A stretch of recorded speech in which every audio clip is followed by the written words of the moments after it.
সকাল থেকেই ডায়মন্ড হারবার শিয়ালদা শাখার রেল অবরোধের জেরে বন্ধ ট্রেন চলাচল। ডায়মন্ড হারবারে রেল অবরোধের জেরে সকাল থেকেই বন্ধ ডায়মন্ড হারবার শিয়ালদা শাখার ট্রেন চলাচল। সাধারণ ট্রেন যাত্রীদের দাবি, ডায়মন্ড হারবার শিয়ালদা শাখার ট্রেন স্বাভাবিক সময় থেকে অনেক লেটে চলছে, যে কারণে তারা সঠিক সময় তাদের গন্তব্যে পৌঁছাতে পারছে না। অসুবিধার সম্মুখীন হতে হচ্ছে, কখনো বা অফিসে লেট হয়ে যাচ্ছে তাদের, যে কারণে সকাল থেকেই ডায়মন্ড হারবারে রেল অবরোধ করে বিক্ষোভ দেখাতে থাকে সাধারণ ট্রেন যাত্রীরা।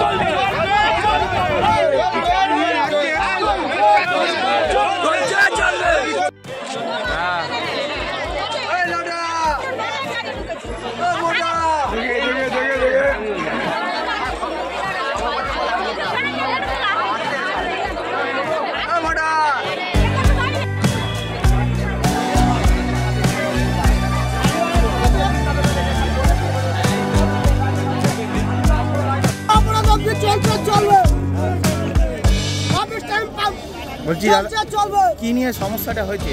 গাড়ি প্রত্যেকদিন লেট হচ্ছে রেগুলার এই দেড় মাস।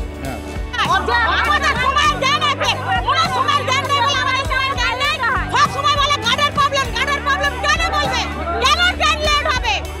ট্রেনটা লেট হবে কেন? আজকে একদম ধরে তিন মাস চলবে। তিন মাস সব ওরা রাজা কোটাল অভিযোগ ট্রেন এত লেট থাকে, আমরা টাইমে ডিউটি যেতে পারি না। आप देख रहे हैं न्यूज़ UNI।